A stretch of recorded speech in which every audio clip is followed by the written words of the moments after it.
बहुत अच्छा लगा। सवालात पूछने के लिए एक चीज़ याद रखना, हमेशा ओरिजिनल क्वेश्चन मुझे चाहिए। क्यों? खुदा न करे आपने क्वेश्चन गलत उतारा हुआ है, अब मैं उसको चेक किए जा रहा हूँ, क्या होगा हमें पता ही नहीं चलेगा कि भाई कैसे गलती निकलेगी, हम मेरा टाइम ज़ाया हो। तो इसलिए मेरी एक बहुत पक्की आदत है, एंड तुम्हें भी बनानी चाहिए, जब कोई चेकिंग करना शुरू करो, तुमसे कोई सवाल गलत हो जाए और तुम उसकी चेकिंग करना शुरू करो, तो सबसे पहले क्या करो, क्वेश्चन को चेक करो। और ये बहुत बड़ी गड़बड़ होती है।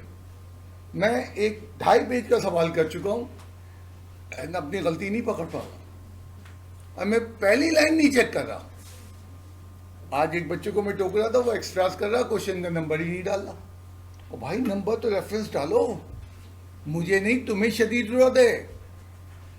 2 महीने बाद तुम अपने एक्स्ट्रास का 70वां सवाल देखना चाहते हो, नंबर ही नहीं है। कल के दुश्मन सोचो क्या करोगे तुम।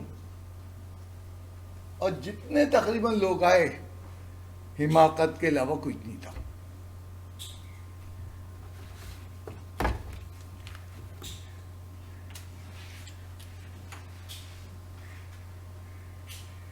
अरे सदफ, वो डस्टबिन तो उठा के लाओ, कूड़े का डिब्बा उठा के लाओ। ये वाला नहीं, हाँ यही वाला। हमने कूड़े का डिब्बा भी तुम्हें दिखाना है। यहाँ रखो, ये कूड़े का डिब्बा कहाँ रखा हुआ है? जो पानी का कूलर है, डिस्पेंसर। बेटा आप साइड में हो जाओ, ताकि मैं आप दोनों देख सकें एक दूसरे को। बिल्कुल आओ साइड में, कोने में चले आओ। हाँ, तो ये कूड़े का डिब्बा क्या है? ये कूड़े का डिब्बा जो है, पानी पीने की जो डिस्पेंसर लगा हुआ बाहर, उसके बराबर वाली टेबल पे ये रखा हुआ है। होता क्या है, तुम लोग बाकसरत अपनी चीज़ें भूल के जाते हो। मैं भी निकालता हूँ, दिखाता हूँ क्या क्या चीज़ें इसमें से निकलेंगी। तो कुछ भी नहीं करते, जब सफाई का अमल सुबह हो रहा होता है, तो वो जो यहाँ पे सफाई कर रहे होते हैं, वो उठा के जो जो चीज़ें मिलती हैं, कुछ टेबल तुम्हारी चेयर पे रखी हुई मिल जाती हैं, कुछ जो है ज़मीन पे पड़ी मिलती हैं, उसको वो सारे यहाँ डालता जाता है।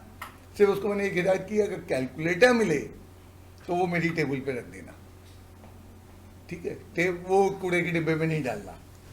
बुकें मिलती हैं, भाई यही है, काम चल रहा था, तुम्हारे दोस्त ने बुक मांग ली, तुमने अपने बड़ा वाले को बुक दे दी, और अचानक तुम्हारा सवाल सॉल्व हो गया। तुम खुशी के मारे सब कुछ छोड़ छाड़ भाग गए। बुक सर पढ़ेंगे तो अब पढ़ी रहती हैं। तो अब देखते हैं इसमें क्या क्या है। और पता नहीं ताकि अच्छी तरह तुम्हें नजर आ जाए। अरे भाई क्या क्या है, और क्या है।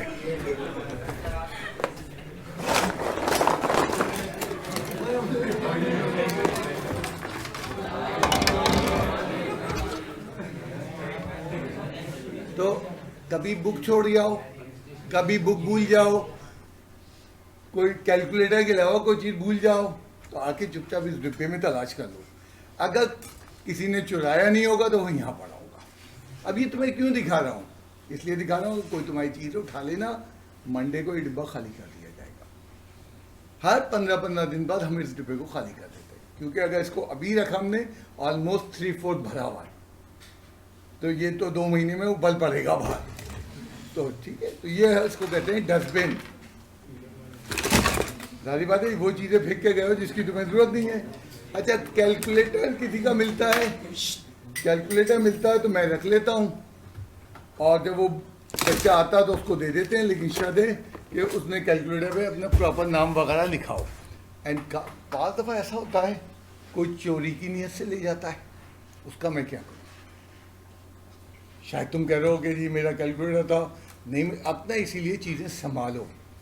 एंड तुम्हें देखो, जब हम चेकिंग के लिए भेजते हैं तो इसी पर्पज़ के लिए हम क्या कहते हैं, अपना बैग बंद करो, अपने शोल्डर पे डालो, और फिर चेकिंग करने के लिए। क्यों कहते हैं?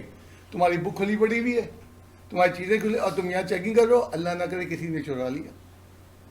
तो उस डिस्प्यूट से बचने के लिए तुम्हें बड़ा स्ट्रेंज शुरू में लगता था, अब तो मैं शायद समझ में भी नहीं आया। इसलिए कहते हैं, हर चीज़ हम इसीलिए कहते हैं कि कोई चीज़ गड़बड़, अपना लेक्चर अपने पास रखो। अगर लेक्चर खो गया, 500 रुपीज़ फाइन है, क्योंकि लेक्चर तुम्हें दिया गया पर्सनल। खो कैसे गया? एंड कुछ बच्चे आते हैं जो चोरी चुकारी करते हैं। मैं जुमला कहता हूँ मस्जिद में भी चोरियाँ होती हैं, तो क्या हम मस्जिद में रोक सकते हैं? नहीं रोक सकते। अल्लाह ना करे ऐसे बच्चा आए, लेकिन इसीलिए कहते हैं कि अपनी चीज़ों की हिफाजत करो। तो मैं यहाँ से बात कर रहा था कि बड़ा अच्छा लगा, कुछ बच्चों ने एक्स्ट्रास करना शुरू किया, मुझ तक आना शुरू किया। मेजॉरिटी अभी नहीं आ रही है, मेजॉरिटी पता नहीं किस उम्मीद पे बैठी है। इस हफ्ते में जुमे को छुट्टी आ रही है, बेहतरीन डे है एक्स्ट्रास करने का। ये अचानक एक ऐसी छुट्टी मिल रही है जो शेड्यूल में नहीं थी, यानी शेड्यूल में तुम्हें एकदम छुट्टी मिल रही है। एंड संडे की नहीं है, वो एक फ्राइडे की है। आप रात को पढ़ने के आदी हैं, आप 5-6 घंटे इजाफी बैठ के करें ना। आप दिन में पढ़ने के आदी हैं, पूरा दिन आपको मिल गया एक्स्ट्रास करने का। वो मेरा एक स्टूडेंट जो चंद साल पहले था पोजीशन होल्डर, इंटर में उसने फर्स्ट क्लास फर्स्ट पोजीशन ली थी, बाद में उसने टोरंटो यूनिवर्सिटी से भी टॉप किया था अपने इलेक्ट्रॉनिक्स के अंदर। वो एक जुमला बोलता था फर्स्ट ईयर में आखिर में, सर पहली दफ़ा मैंने एक्स्ट्रास किए, मुझे बड़े मुश्किल लगे। जब मैंने दूसरी और तीसरी दफ़ा, अब ये दोहराने भी हैं, जब मैंने दूसरी और तीसरी दफ़ा करना शुरू किए तो मैंने अपने क्वेश्चन जो मैंने पहले सॉल्व किए थे उसकी लेंथ को कम कर लिया। यानी वो कहता है पहली दफ़ा जब किए बौखलाए हुए थे हम, स्टेप लंबे लंबे ले लिए, जब दूसरी और तीसरी दफ़ा किए तो स्टेप बहुत छोटे हो गए। वो मेरा पुराना एक और स्टूडेंट बोलता है, सर एक्स्ट्रा बहुत बहुत हेल्पफुल पे। एक्चुअली जो हम छोटे माइंड के साथ आते हैं मैट्रिक के, बस यही है, इसके अलावा नहीं है। हमारा माइंड ग्रेजुअली खुला जाता है, अब से हमें एक बड़ा स्कोप मिलता है। अब तुम मुझे बताओ, एक्स्ट्रास देते हुए तुम्हें तो तकलीफ हो रही है, करना पड़ रहे हैं, तो मैं तो बहुत सारे नहीं कर। मेरी तकलीफ तो सोचो, अभी 15-20 मिनट मैंने बच्चों को आए जवाब दिया, एंड ये 15-20 दिन मल्टीप्लाई बाय 30 डेज कर दो, कि अब बच्चे माशाल्लाह से आते रहेंगे। तो एक्स्ट्रा दे के मैं भी फंसता हूँ, बट वो फंसना जरूरी है, क्योंकि उससे बच्चे का फायदा हो रहा है। जो बच्चा नहीं कर रहा वो अपना नुकसान कर रहा है, बहुत बड़ा नुकसान कर रहा है। कुछ बच्चे अभी नहीं समझ पाते, एग्जाम से 2 महीने 3 महीने पहले उनके समझ में आता है कि यार एक्स्ट्रा जो सर ने एग्जामिनेशन क्वेश्चन दिए हैं वो करने। मेरे पास 2-3 साल पहले एक बच्चा आया, एग्ज़ाम जो है उस ज़माने में मार्च में होते थे, जनवरी में मेरे पास आए, कहें सर अब मुझे समझ में आ गया एक्स्ट्रास करने और मैं आज से शुरू कर रहा हूँ एक्स्ट्रास करने। मैंने कहा अल्लाह तेरा शुक्र है तुम्हें समझ में आ गया। एंड दिल में मैं कह रहा था कोई फ़ायदा नहीं है, पानी गुजर गया, वक्त गुजर गया, उसके सामने तो नहीं बोला, क्योंकि एक वक्त है, इस वक्त करोगे, टाइम दोगे, फिर दोबारा लगोगे, उसको ग्रूम कर लोगे। अब तुम तौबा करने आए हो जब सब कुछ गुजर चुका है, शायद ही वो तौबा मुश्किल से कबूल हो, तो वक्त पे जो है हर चीज़ जाती है। तो मैंने कहा फ्राइडे का बेस्ट टाइम है कि अल्लाह करे मेरे कानों में ये आवाज़ें आएँ नेक्स्ट मंडे को कि सर एक्स्ट्रास ख़त्म, सर एक्स्ट्रास ख़त्म, हर तरफ से आए। एंड सिंपल बात है, कोई सवाल नहीं हो रहा, काटो दोबारा करो, सारे सवाल तुमसे होंगे, हर मेथड तुम्हें करवाया हुआ है। तो ये एक्स्ट्रास को बार बार याद दहानी कर कि ये गोल्डन टाइम है। एंड यकीन करो अगले हफ्ते नवा चैप्टर आज मैं शुरू कर रहा हूँ, ख़त्म हो जाएगा, एंड अगले हफ्ते नवे के एक्स्ट्रास मिल जाएंगे। तुम इंतज़ार किसका कर रहे हो? एंड उससे 2 हफ्ते बाद 10वें के मिल जाएंगे। ये तो ढेर लगी हुई है, हर चैप्टर के इतने एक्स्ट्राज हैं, कुछ के 2-4 सवाल ज़्यादा, कुछ के 2-4 सवाल कम, लगभग यही है। तो आप ये सोच के आ रहे हो कि सिर्फ चैप्टर 3 है कोर्स में, एंड सिर्फ चैप्टर 3 हमें पढ़ना है, और ये सब गोल्डन क्वेश्चन है। ये वो क्वेश्चन है जो कंफर्म एग्जाम में आए। बुक के सारे क्वेश्चन एग्जाम में नहीं आए, although they belongs to book method, ये सारे बुक के मेथड के हैं, बट ये कंफर्म आए इनकी वेटेज, इनको सॉल्व करने से तुम्हारी अंडरस्टैंडिंग कहाँ से कहाँ जाएगी, मेरा नहीं तुम्हारी जाएगी।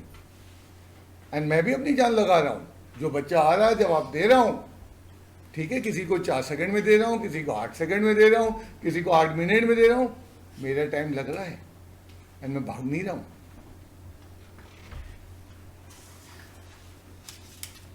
मुझे पढ़ाने से ज्यादा मजा का किस में आता है, उसकी प्रॉब्लम ट्रेसिंग करने में मजा आ जाता। प्रॉब्लम, उसके दिमाग कहाँ गलत कर रहा है उसको पकड़ो। मैं बार बार कह रहा हूँ, पढ़ाने में इतना मजा नहीं आता जितना प्रॉब्लम ट्रेसिंग में आता है, कि वो सिंप्लीफिकेशन में क्या हिमाकत कर रहा है।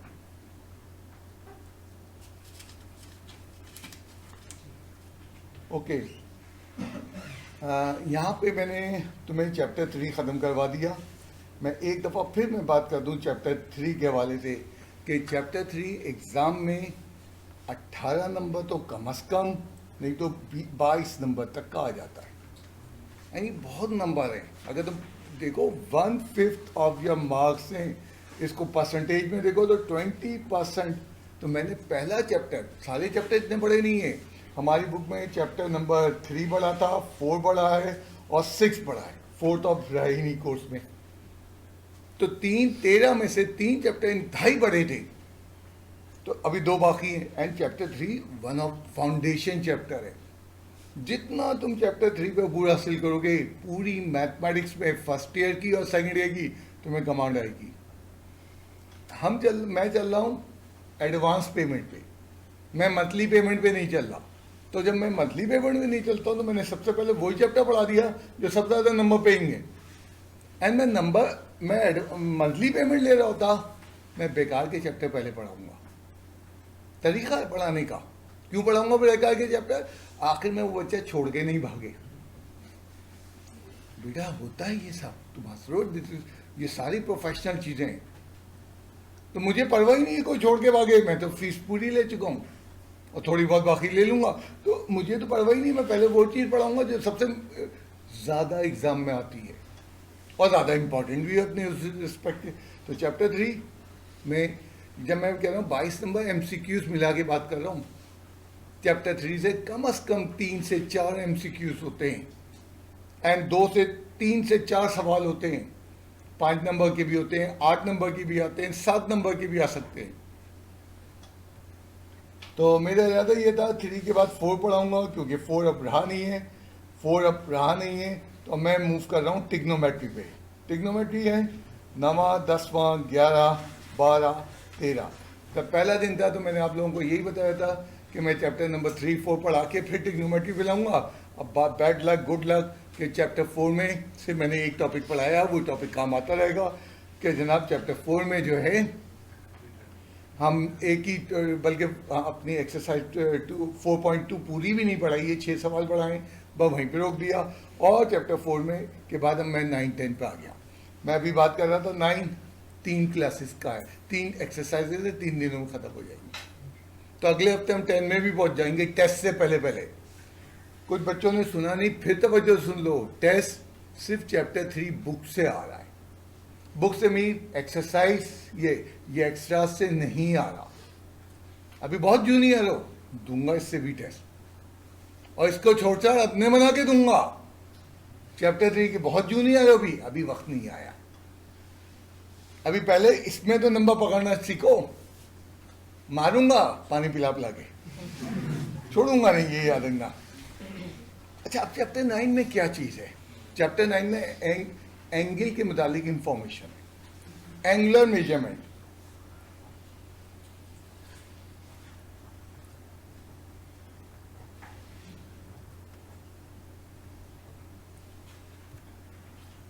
MENT। तो एंगुलर मेजरमेंट, एंगल नापता है। जब हम एंगल नापते हैं तो एंगल का यूनिट्स होते हैं। हम कहते हैं 30 डिग्री। और कौन से यूनिट होते हैं? Very good, radian. रेडियन का कोई निशान नहीं है जैसे डिग्री का निशान है। रेडियन को पूरा लिखते हैं या शॉर्ट फॉर्म में RAD स्टॉप रेडियन कहते थे। अब ये क्या चीज़ है? ये ऐसी चीज़ है जैसे मीटर और किलोमीटर। फासला डिस्टेंस मीटर में भी नापता है और फासला जो है वो किलोमीटर में भी नापता है। किलोमीटर में कब नापते हैं, मीटर में कब नापते हैं? जब बड़ा डिस्टेंस होता है, कराची से लाहौर का फासला, तो हम क्या कर कोशिश करते हैं, उसको किलोमीटर में मेजर करें। और जब छोटा डिस्टेंस है, मिसाल के तौर पर मैं पूछूँ यहाँ वहाँ से लेके वो कोना कितनी दूर है, तो किलोमीटर में नहीं मीटर में बात होगी। तो दोनों का में मकसद समझ में आया। लार्जर डिस्टेंस के लिए बड़ा यूनिट हो है, इसी तरह लार्जर एंगल के लिए रेडियन होता है, बड़े एंगल्स के लिए। अब मैं अभी थोड़ी देर में दिखाता हूँ बड़े एंगल कितने होते हैं। एंड स्मॉलर एंगल हो वो डिग्री में मेजर होते हैं। अब इनकी इंटर कन्वर्जन, जैसे किलोमीटर को मीटर में कैसे चेंज करते हो, इसी तरह इनकी कन्वर्जन के लिए कन्वर्जन फैक्टर याद रखना होगा। अभी आगे जाकर एक्सप्लेन कर दूंगा वो कहाँ से आया। 1 degree is equal to pi upon 180 radian. Pi किसके बराबर होता है? 22/7 नहीं होता है पाई होता है 3.14283 जो भी है वो होता है। सुन लेना, आइंदा भूल जाओ, पाई कभी 22/7 नहीं होता। चैप्टर 2 में तफसील से तुम्हारी इस बुक में बात की गई है। एक ने कहा जी वो तो हमें 7-8 क्लास से जो हम तो गलत कर रहे थे, एंड 7-8 वो चैप्टर 2 में पूरी तफसील से बात की, वहाँ क्यों करवाया था और अब क्यों हो रहा है। तो पाई की वैल्यू अगर तुम्हें याद नहीं है कोई गम नहीं है, तुम्हारे पास कैलकुलेटर पे पाई की वैल्यू मौजूद है। शिफ्ट के बटन के साथ है और यहाँ पे एंड में लिखी हुई है वो पाई की वैल्यू। येलोश कलर में ज़रा डिम नज़र आ रहा होगा तुम्हें, यहाँ शिफ्ट के साथ इस्तेमाल होती है। एंड में शिफ्ट ऑफ पाई, तो यहाँ पे पाई लिखा हुआ आ गया, तुमने देखा है। और इक्वल्स टू, अच्छा ये कैलकुलेटर डेसिमल में नहीं दे रहा है वैल्यू, देगा एस डी नहीं कर, हाँ दे दिया एस डी नहीं करना, ठीक है। एक ने कहा बेटा पाई की वैल्यू आपको कम से कम जब भी लिखेंगे डेसिमल के बाद 4 डिजिट तक याद नहीं करना। कहीं वो फर्स्ट ईयर सेकेंड ईयर में नहीं कह रहा पाई रट लो, बट पाई 22/7 नहीं होगा हमेशा के लिए, तो अपने दिमागों में बिठा लो। पाई की वैल्यू क्या होगी ये, और वो क्यों नहीं होगा वो चैप्टर 2 में जब वो टॉपिक चलेगा तो उसको आपको बता दिया जाएगा।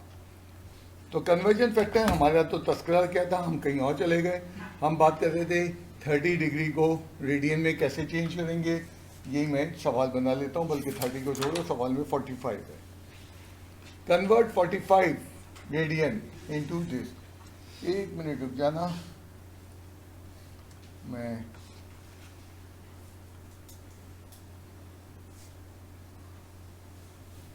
अच्छा ठीक है।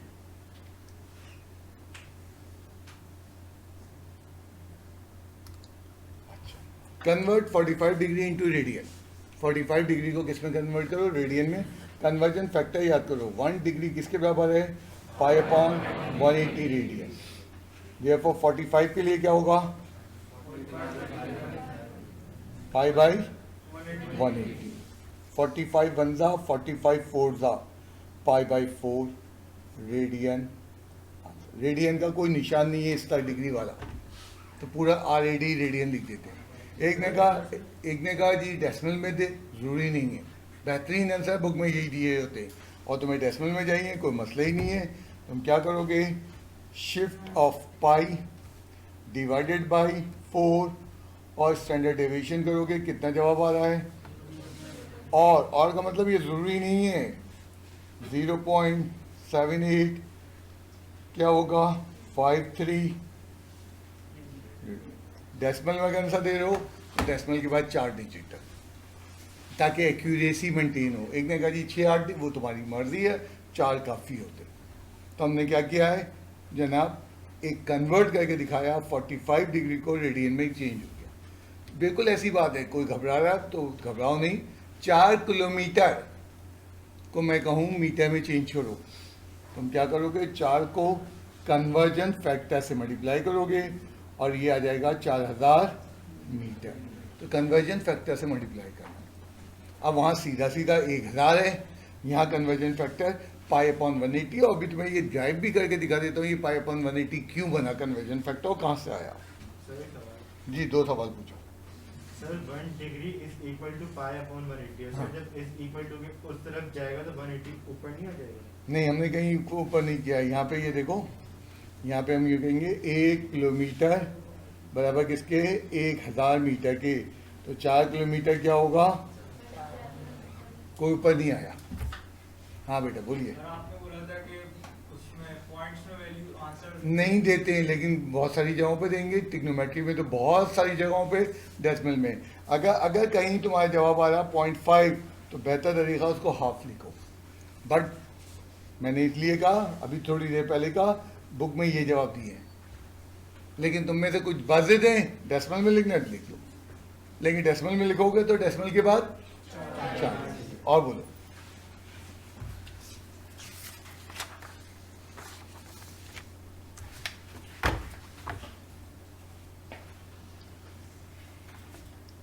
टू 240 डिग्री को कन्वर्ट करना है।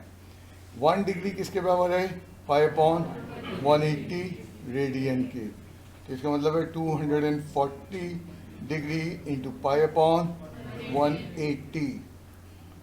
6 4 ज़ा 0 से 0 कैंसिल हो गया, 6 3 ज़ा 4 पाई बाई 3 रेडियन। बेहतरीन आंसर है। और अगर तुम डेसिमल में चेंज करने जा तो 4 से मैं पाई को मल्टीप्लाई कर रहा हूँ और डिवाइड कर रहा हूँ किससे, डिवाइडेड बाय 3। ये अब आंसर बन रहा है 4.1887 रेडियन। और का मतलब वो भी सही है, ये भी सही है। तो डेसिमल में बुक में नहीं दिए हैं, लेकिन अगर तुम देना चाहते हो कोई मना नहीं है। अभी थोड़ी देर में हम टॉपिक में आगे बढ़ेंगे, वहां में डेसिमल में आंसर देना पड़ेंगे।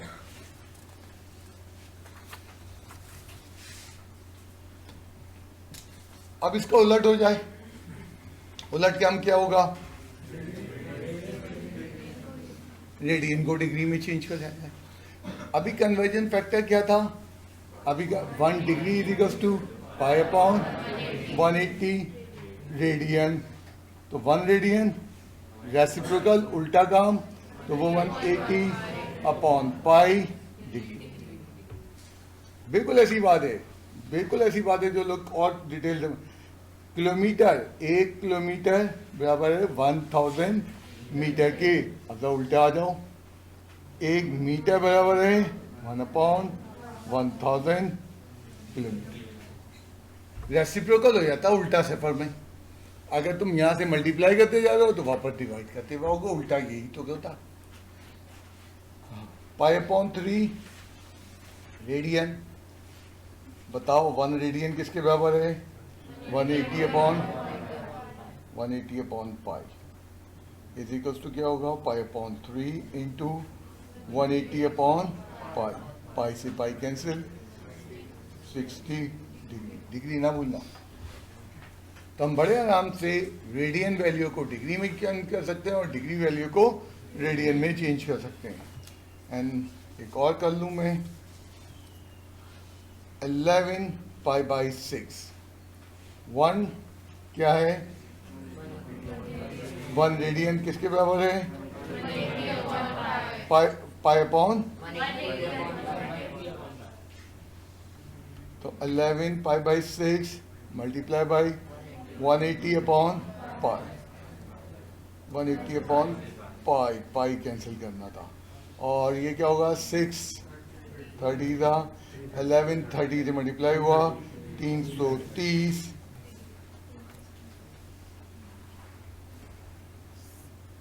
अब हम इस पे बात करें कि हम वाई वी नीड रेडियन।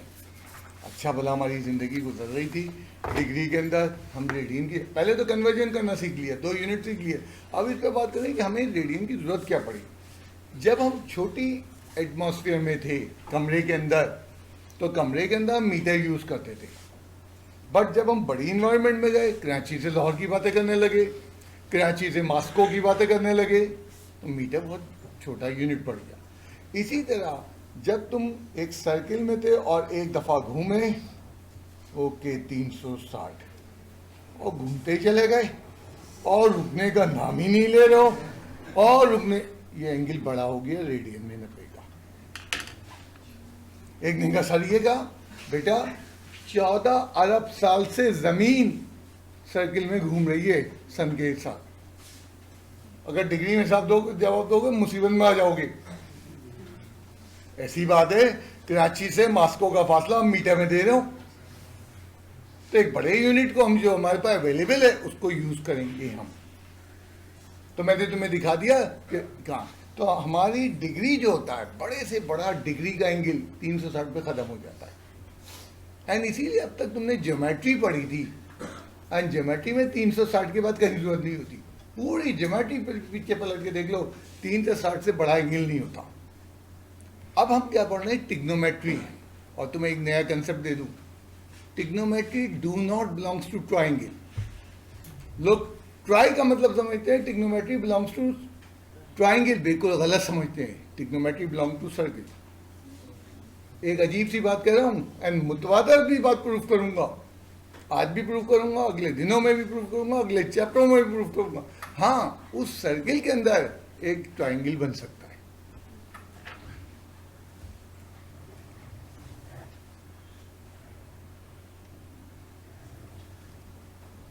इस ट्राइंगल को आप सॉल्व करना शुरू कर देते हैं, और इस ट्राइंगल का बहुत गहरा ताल्लुक सर्किल से होता है। और ये ट्राइंगल मुतवातर चेंज हो रहा है, हर पॉइंट पे चेंज हो रहा है। ये देखो, सर्किल के पॉइंट चेंज हुए, ट्राइंगल ने अपनी शक्ल बदल ली। हजारों ट्राइंगल बनेंगे सर्किल के अंदर। तो टिग्नोमेट्री ट्राइंगल को बिलोंग नहीं करती। इसीलिए टिग्नोमेट्री का यहाँ जब तमीज से स्टार्ट हुआ, मैट्रिक में तो बहुत जूनियर लोग थे तुम लोग। एक मिनट, इसको मैंने चार्जर को ऑन नहीं किया, यह गड़बड़ कर देगा। तो मैट्रिक में तो तुम लोग बहुत जूनियर थे, तो उन्होंने टिग्नोमेट्री डायरेक्ट पढ़ा दी। अब जब हम 5 चैप्टर पढ़ रहे हैं टिग्नोमेट्री के, बड़े कॉम्प्रीहेंसिव नॉलेज है, मुकम्मल नॉलेज है। एंड तुम्हारी ये नॉलेज आइंदा यूनिवर्सिटी में अगले 5 साल तक, 8 साल तक तुम्हारे साथ चिपकी रहेगी टिग्नोमेट्री की। तो उन्होंने तमीज से शुरू किया। पहले बताया टिग्नोमेट्री में एंगल्स होते हैं, एंड एंगल बड़े हो तो रेडियन में होते हैं। एंड देन एक नई चीज बता दी, टिग्नोमेट्री सर्किल को बिलोंग करती है। और जब सर्किल को बिलोंग करती है तो सर्किल के साथ तस्करा चलाया।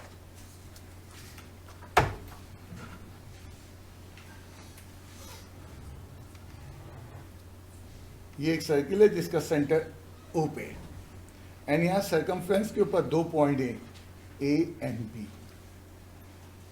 एक बॉडी ए से चली और बी की तरफ आई, ये डिस्टेंस था एस। तो जो सर्कमफ्रेंस पे डिस्टेंस होता है वो किसके बराबर कहलाता है, एस से रिप्रेजेंट होता है। उसको कहते हैं distance along the circumference।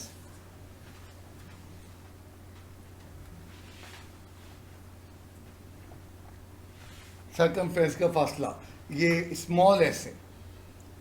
And तुम देखना, ये रेडियस है जो कि सेम रहता है, आर रेडियस है।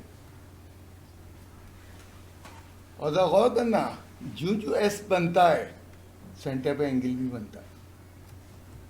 गौर करो, ये पॉइंट बी मूव करना शुरू हो रहा है ए से, जैसे जैसे फासला तय करेगा सेंटर पे क्या बनता जाएगा, तो theta is called central angle.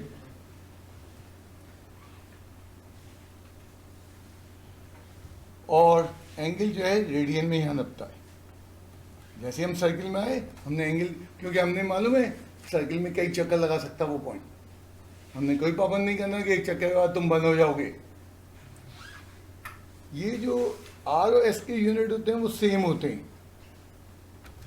Same से क्या बनाते हैं, अगर ये किलोमीटर में है तो ये भी किलोमीटर में, अगर ये इंचेस में है तो ये भी इंचेस में। मैंने ये नहीं कहा दोनों के यूनिट एस वाले होते हैं, मैंने कहीं नहीं कहा दोनों के यूनिट आर वाले होते हैं, मैंने कहा दोनों के यूनिट सेम होते हैं। अब वो मैं तुम्हें अभी एग्जांपल में दिखाऊंगा कैसे। और थीटा तो रेडियन में होता है। अब एक फार्मूला है जो इन तीनों चीज़ों का एस आर थीटा को रिलेट करता है, मैं ड्राइव कर देता हूँ, 2 लाइन का है। S proportional to theta. Proportional का मतलब क्या है, एक चीज बढ़ रही है तो दूसरी चीज भी बढ़ रही है, और एक चीज घट रही है तो दूसरी चीज भी घट रही है। जब प्रोपोर्शनल का निशान खत्म करते हैं तो कांस्टेंट आता है। यहाँ क्या कांस्टेंट है? यहाँ आर कांस्टेंट। ये लो फार्मूला ड्राइव हो गया। ठीक है, हाँ बोलिए। सर्कल में एंगल ट्रायंगल बनेगा। अभी तो हम ट्रायंगल को बता रहे हैं, अभी तो ट्रायंगल की बातें नहीं आ रही ना यार।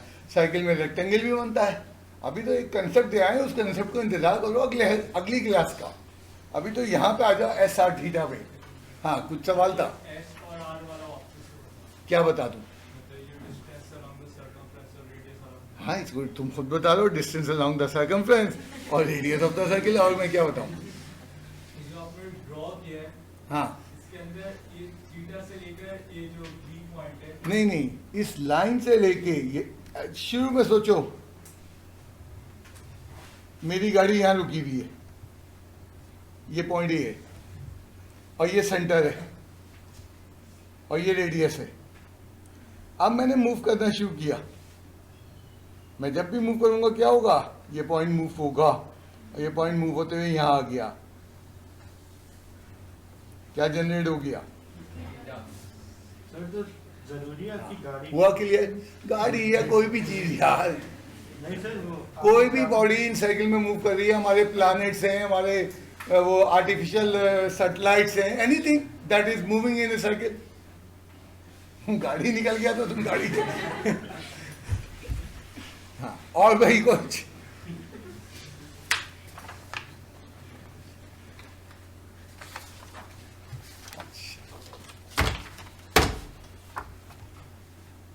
S is equal to R theta पे ये एक्सरसाइज खत्म हो जाएगी। मतलब सिर्फ खेल S is equal to R theta पे खेलना है। तुम्हें ये समझ में आ गया थीटा अगर डिग्री में हो तो रेडियन में कैसे कन्वर्ट होता है। अब चलते हैं और इसके ऊपर छोटे छोटे सवाल कर लेते हैं। Find R S theta. सबसे पहली चीज थीटा रेडियन में चाहिए। डिग्री में दिया, थैंक यू, कोई बात नहीं, अभी चेंज कर लेते हैं। 1 degree 30 into pi upon 180 theta is equals to pi by 6 radian. और डेसिमल में चेंज कर लो तो अच्छी बात है, क्योंकि आगे हमें सिंप्लीफिकेशन डेसिमल में करनी है। तो मैंने पाई को किससे डिवाइड कर दिया? 6 से। अभी क्लास में डिवाइड किसी से पाई वगैरह ना हो रहा हो, मेरे पास ले आना, मैं करके दिखा दूंगा। 5235 radian. S is equals to R theta. S कितना है? 1.7। आर कितना है बेटा? मालूम नहीं है। Theta 0.5235 1.5 divided by 0.5235 is equals to R. R will be equals to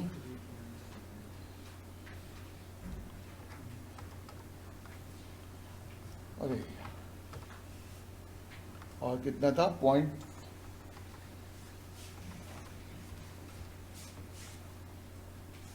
3.2473। हाँ क्या लिखूं? है रेडियन नहीं लिखूं? सोचो क्या लिखूं आगे। अभी बात कर रहा था इन दोनों की यूनिट सेम होंगे। जो यूनिट उसने दिए हैं किसके? एस के, तो आर की यूनिट भी अब वही होंगी। सर अगर मीटर में होता है डिस्टेंस तो उसको किलोमीटर में कन्वर्ट क्यों? किसी ने कहा तुमसे किलोमीटर में चीज करो? नहीं, कोई जरूरत नहीं है। अभी एक्चुअली दरअसल अर्ली तुम पूछ रहे हो, मेरी 3-4 मिसालें ले लो, तुम्हारे इंशाल्लाह जो दिमाग में जो कुछ घुसा है उसमें जवाब मिलता जाएगा। हमें बार बार मैं कह रहा हूँ इन दोनों की यूनिट सेम करने बस, और नहीं होंगे। अभी तो आर मालूम करना था। हम तुम जो सवाल पूछो वो उस वक्त आएगा जब आर और एस दोनों दिया हो और 2 डिफरेंट यूनिट भी दिया हो, तो उसका फिर फैसला भी बताता हूँ। हाँ पता कैसे चलता है कि ये एंगल बड़ा है उसको रेडियन में? नहीं, S equals to R theta में जब हम चले जाते हैं, जैसे हम टिग्नोमेट्री में आ जाते हैं, हम डिग्री को खुद हाफिज कर देते हैं। Trigonometry belongs to unlimited angle, geometry belongs to 360 degree.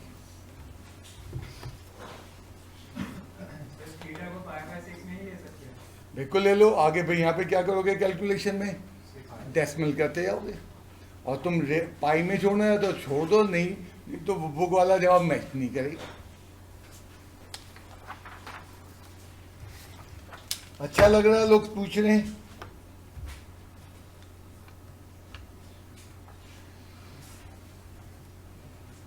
R is equals to 20.7 centimetre, theta is equals to 4.7 radian.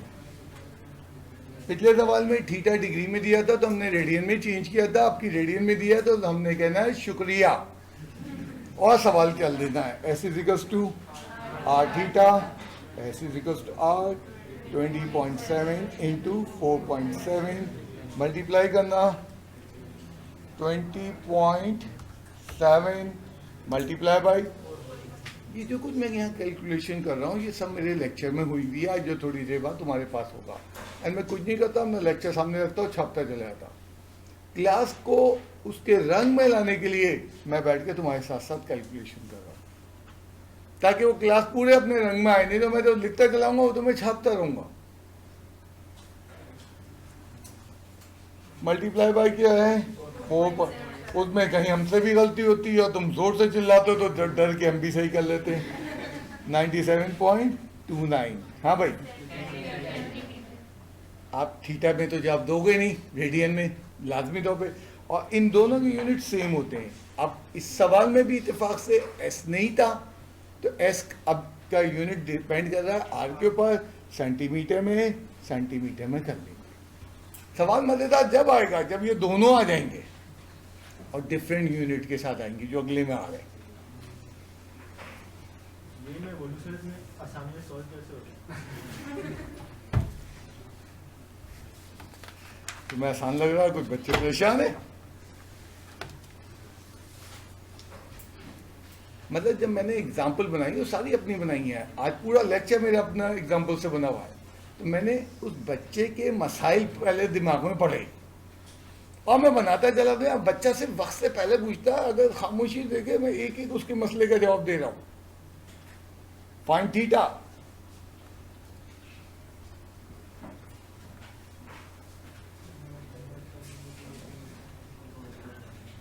काश दोनों के सेम यूनिट होते तो मसला ही खत्म हो जाता।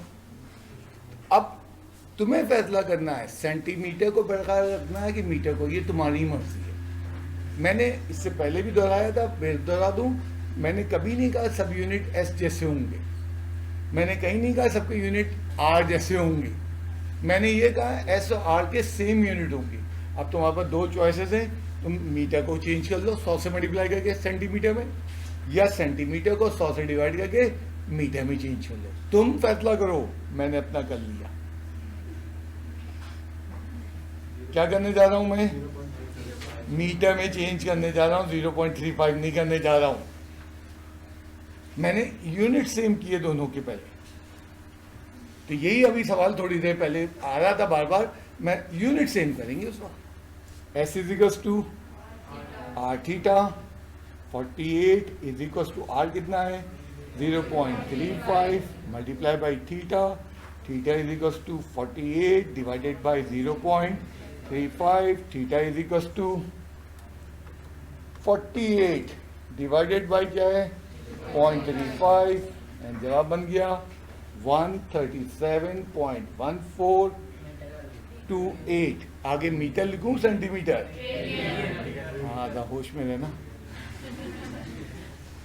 क्योंकि थीटा जब फॉर्मूले में जाता है S is equal to R theta में तो वो रेडियन में होता है, और जब थीटा फॉर्मूले से निकलता है तो वो रेडियन में होता है।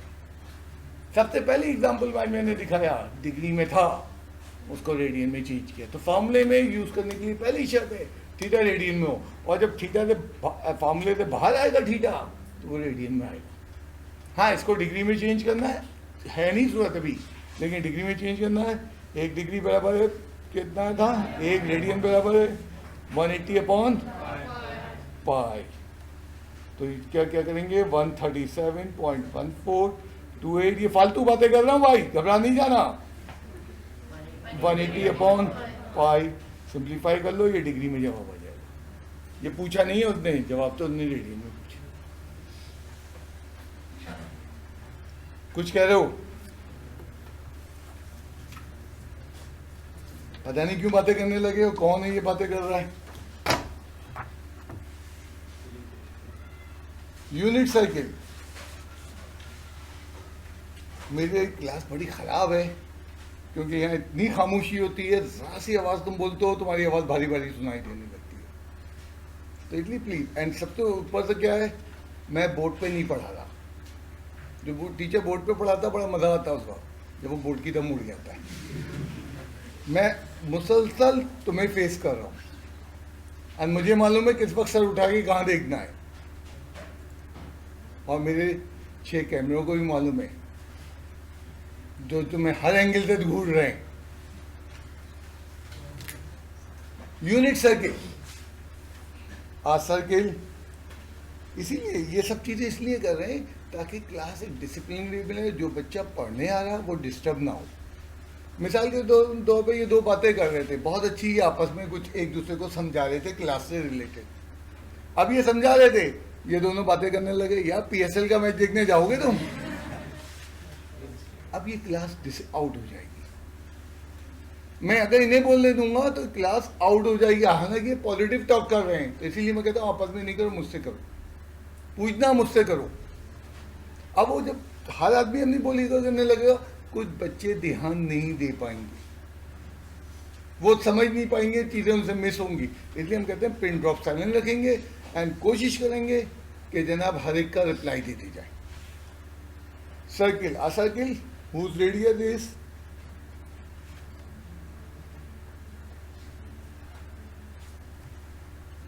वन। एक सर्किल जिसका रेडियस 1 हो। अब 1 के आगे मैंने यूनिट नहीं लिखा, 1 किलोमीटर, 1 इंचेस हो, 1 मिलीमीटर हो, मैग्नीट्यूड मिकदार 1 हो, यूनिट कोई भी हो, उसको यूनिट सर्किल कहते हैं। हमारी ट्रिग्नोमेट्री में यूनिट सर्किल का बहुत इस्तेमाल है। अब सर अगर बहुत छोटा रेडियस हो तो उसमें एंगल करेंगे रेडियन यूज करेंगे? क्या बहुत छोटा? क्या अगर इसका रेडियस 1 सेंटीमीटर हो कोई मसला नहीं, हमेशा एंगल रेडियन में होगा। तो छोटा टिकनो में बेटा कितने ही छोटा ये क्यों ना हो,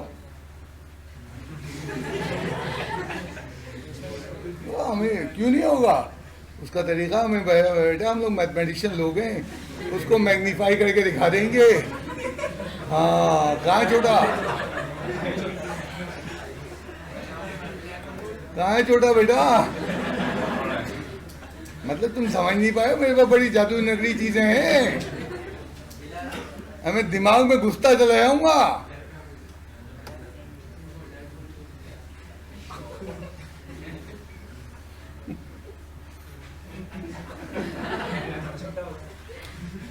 छोटा तो नहीं है, इतना बड़ा था, भी दिखाओ दिखाओ दोबारा।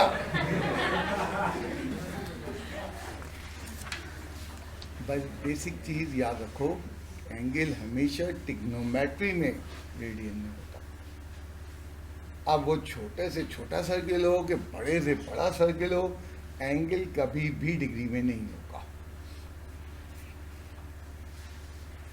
यूनिट सर्किल का सवाल है, इसका मतलब बुक में भी होगा सवाल। Find the distance on the circumference of a unit circle whose angle is 45 degree. R के मैग्नीट्यूड 1 दिया, आर के आगे मीटर किलोमीटर नहीं लगाया, मैंने क्या लिख दिया? क्यों लिख दिया मैंने कहा भाई कुछ मीटर सेंटीमीटर किलोमीटर कुछ होना है, अब उसके इजहार के लिए यूनिट्स लिख दिया। एक ने कहा सर किलोमीटर लिख देते, भाई मैं कौन होता हूँ, सवाल में कोई यूनिट तो नहीं दिया।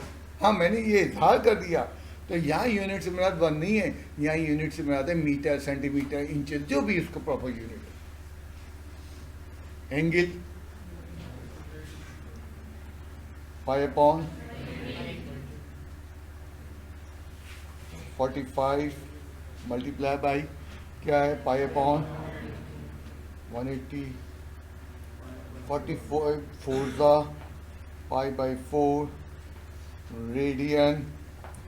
एंड अगेन मैं चाहूँगा अपने कैलकुलेटर को सहमत दे दूँ, पाई डिवाइडेड बाई 4। किसी से अगर पाई नहीं लिख पा रहा अपने कैलकुलेटर पे, क्लास के बाद मेरे पास ला सकते हो, 0.7853 radian, S is equals to R theta, R की वैल्यू 1 है, 0.7853 है, S is equals to 0.7853 radian लिखूं, 53 सेंटीमीटर लिखूं, एक्सलेंट, ये सेम है। तो अब यूनिट सर्किल का कंसेप्ट आ गया। यूनिट सर्किल हमारे बहुत ही ट्रिग्नोमेट्री के बेसिक कंसेप्ट में इस्तेमाल होगा। यूनिट तो सर एक ही होता है, तो हम लोग एस क्यों लगा रहे हैं? मीटर, क्यूब, सेंटीमीटर, तो उसके लिए इस्तेमाल किया जा रहा है।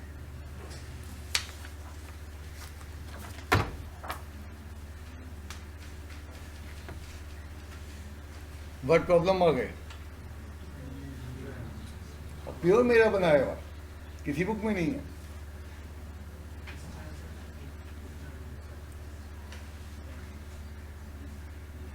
जब तुम सवाल पढ़ लो वर्ड प्रॉब्लम का और कंफ्यूज हो रहे हो, क्यों हो रहे हो? तुम बेसिक चीज भूल गए। अब तुम इस चीज को ध्यान में रख के पढ़ोगे तो तुम्हें चीजें निकल उछल उछल के आने लगेंगी सामने। जो पहले 30 सेकंड तुमने गुजारे वो तुम फॉर्म भूल गए कि किस टॉपिक का सवाल है। Find the distance travel by the moon around the earth in 1 month. If the distance between the earth and moon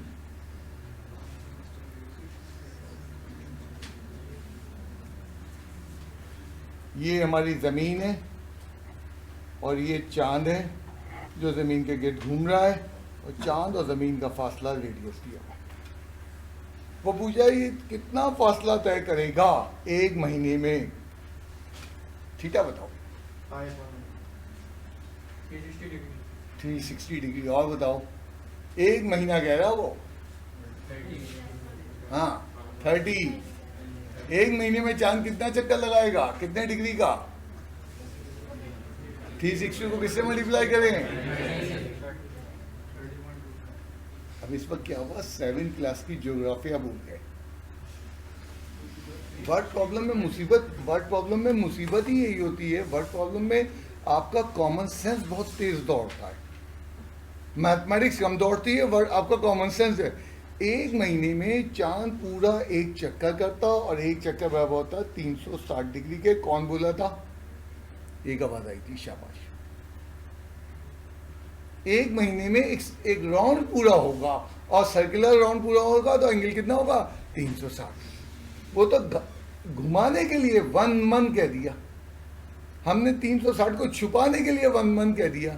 common sense चाहिए, मैथमेटिक्स नहीं चाहिए। और कॉमन सेंस बहुत जोरदार टूल है। कोई सवाल नहीं पूछा?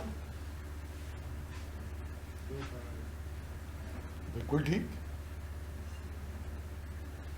Theta is equal to 2 pi radian, और theta is equal to 2 multiply by 3.1423, और ये हो जाएगा थीटा इज इक्वल टू क्या हो जाएगा? 6.846। S is equal to R theta. R की वैल्यू क्या है? 697321 multiply by 6.2846। S is equal to multiply करना बेटा 6973।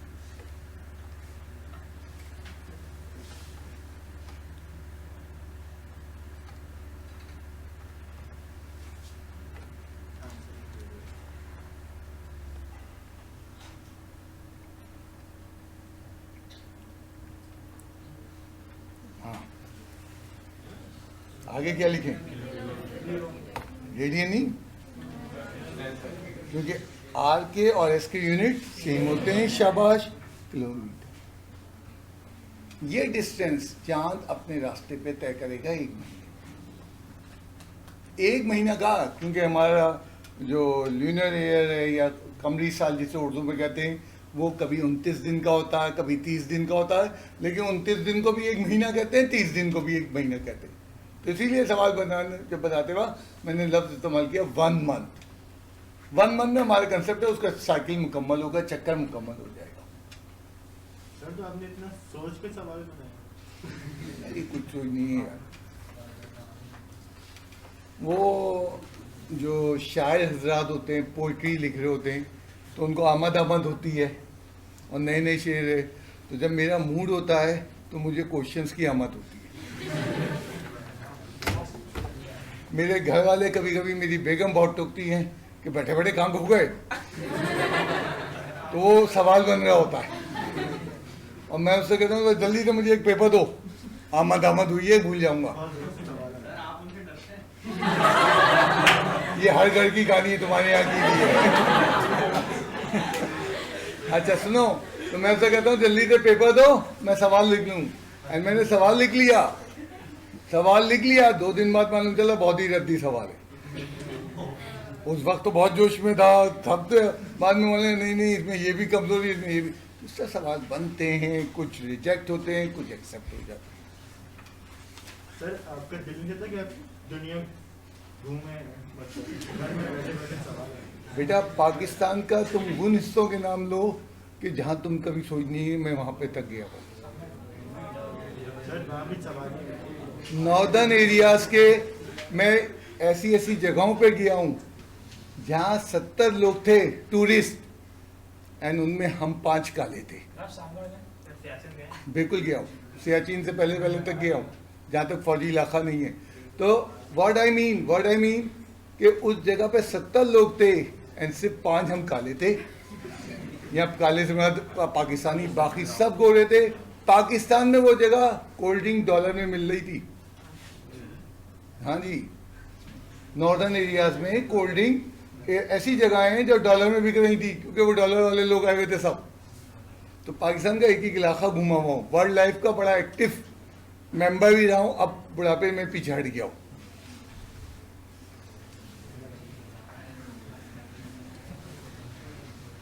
जब सीट पे आ जाए ना फिर नशा आ जाता अपने सब्जेक्ट का, और जब सीट से हट जाते हैं तो फिर सीख के जिंदगी इंजॉय भी करते हैं। एक सवाल मैंने और बनाया अपना, इस जैसे बुक में 2 सवाल है। अब बुक में बहुत कम सवाल आते हैं, मैं बुक के सवाल कर दूं, तुम छाप लो, अगेन समझाने का अमल खत्म हो जाएगा। हम ईमानदारी से कोशिश करें उसको समझाने के, समझने के ट्रैक पे ले आए। उसके लिए खुद भी मुश्किल में डाल लें, उसको भी मुश्किल में डाल लें, एंड जाहिर बात है उसकी मुश्किल बाद में आसान हो जाएगी इंशाल्लाह ताला। The diameter of the reel is 2.5 centimetre. Reel, ये आम धागे की रील का जिक्र हो रहा है, उसका डायमीटर कितना दे रहा है वो 2.5 सेंटीमीटर। एंड जो कुछ भी हो रहा है इसको ना भूलना। ओके, इट वेब माने लपेटना 120 मीटर थ्रेड इन 1 मिनट, यानी धागे की रील बड़ी तेजी से ऊपर ले। बिल्कुल यूँ समझ लो तुम्हारे हाथ में चरखी है, 120 मीटर का माजा है और तुम चरखी पे लपेटो। यहाँ का तेज चरखी है वो 1 मिनट में 120 मीटर लपेट देती है धागे को। फाइंड द एंगल फाइंड करना है रेडियन पर सेकंड के अंदर। एंगल मालूम करना है इन रेडियन पर सेकंड के अंदर। टाइम की भी इन्वॉल्वमेंट ले आया। अभी मसला बाकी है एस का, तो उसने एस दिया हुआ है, कितना दिया हुआ है 120 मीटर इन ए मिनट। एक नया मसला टाइम के इन्वॉल्वमेंट है, वो तो अभी डील करेंगे। अब ज़रा सा मैं इस कंसेप्ट को क्लियर कर दूँ। 120 मीटर का तुम्हारे पास मांझा या सद्दी मौजूद है और तुम चरखी पे लिपट रहो।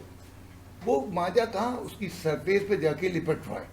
और अगर 120 मीटर है तो सरफेस ने सरफेस ने 120 मीटर का फासला तय किया लाजमी, क्योंकि वो 120 मीटर उस सरफेस पे जाके चिपका है या लिपटा है।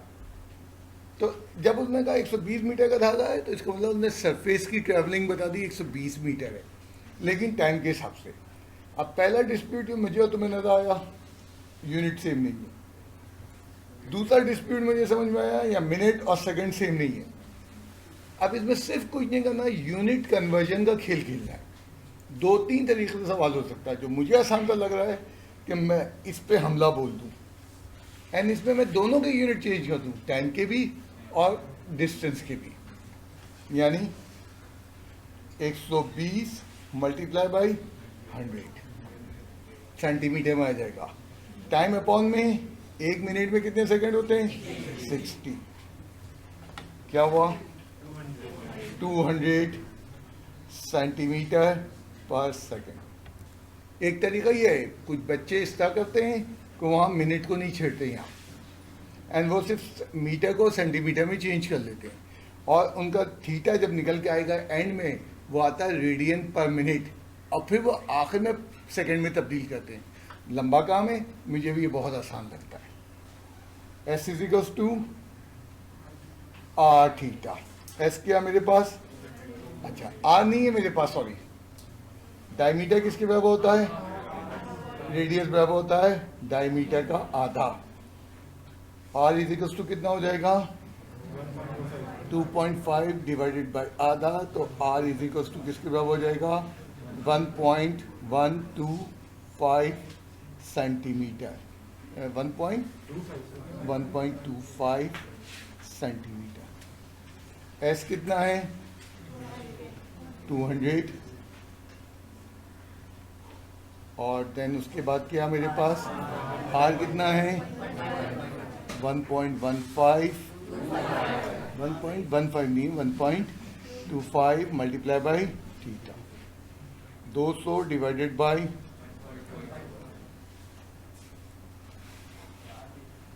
2 से बोलो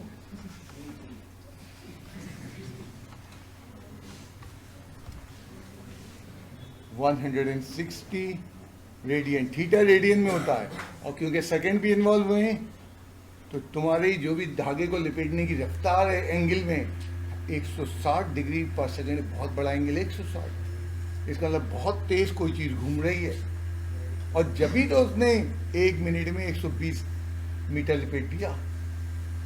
जब सोचो 120 मीटर तुम्हें चरखी पे लपेटना हो, मान जाओ टाइम लगेगा, बट समथिंग बहुत तेज घूम रही। ये घूम बहुत तेज है मशीन पे। कुछ कह रहे हो? ये वाला डिस्टेंस 120 मीटर ये तो मैंने निकाला नहीं है, दिया था। 120 मीटर का थ्रेड है 1 मिनट में, मैंने प्रॉपर यूनिट के साथ लिखा है। फिर मैंने इसकी कन्वर्जन की, सेंटीमीटर देखते हुए इसको 100 से मल्टीप्लाई किया, सेकंड देखते हुए कि सेकंड में जाइए, मिनट को सेकंड में चेंज किया। यहाँ पे एक छोटा सा मसला होता है क्योंकि डायमीटर हमारी नोटेशन का हिस्सा नहीं है। हमारे इस टॉपिक में आर है, एस है, थीटा है, डी क्या है, तो उसकी वजाहत करना पड़ती है। अब तुम ये नहीं लिखोगे वो 1 नंबर काट लेता है एग्जाम में। क्यों? एस आर के मुतालिक मुझे वजाहत नहीं करनी, वो तो मेरे टॉपिक का हिस्सा है। मुझे एस के मुतालिक कोई एक्सप्लेनेशन नहीं देनी, टॉपिक का हिस्सा है। बट जो टॉपिक के बाहर की चीज़ आ रही वो बताऊंगा मैं। बास टीचर डायमीटर को कैपिटल डी लिखते हैं, ठीक है, तुम कैपिटल डी ले लो, आगे बता दो ना डायमीटर है। मेरी आदत स्मॉल डी लेने की। अभी मैंने ये कन्वर्जन करके दिखाया, कुछ तुम मेरे बड़ा अजीब काम करते हैं, चलो यहीं कर देते हैं, देखना वो कर रहा है। उसने लिखा diameter is equals to 2.5 centimetre, फिर लिख रहा है radius is equals to diameter का आधा is equals to 2.5 divide by 2 is equals to 1.25 centimetre. एक लाइन में कितने इक्वल्स टू लग सकते हैं? ये तो चीनी जापानी लिख रहा है। ये मैथमेटिक्स नहीं है। पूरी मैथमेटिक्स में तुम अपनी बुक उठा लो या मेरा कहीं स्टेप बता दो, एक लाइन में दूसरा इक्वल्स टू ना आएगा। एंड ये कॉमन, तुम अभी हंसे हो, मंडे को सवाल काट रहा हूँ, तुम हंसे हो, मुझे पूरे यकीन है इस वक्त 20 से 25 बच्चे यही हरकत करके ला रहे होंगे, अभी क्लास बंक में कर रहे होंगे। वो अपनी मर्जी का उन्होंने चीनी जापानी लिखना शुरू कर दिया। बेटा मैथमेटिक्स है, उसके अपने रूल्स हैं। एंड वो अपने रूल से चलती है। तो मैं यहीं पे रुकना चाह रहा हूँ आज, कोई सवाल तो नहीं है? आइए भाई।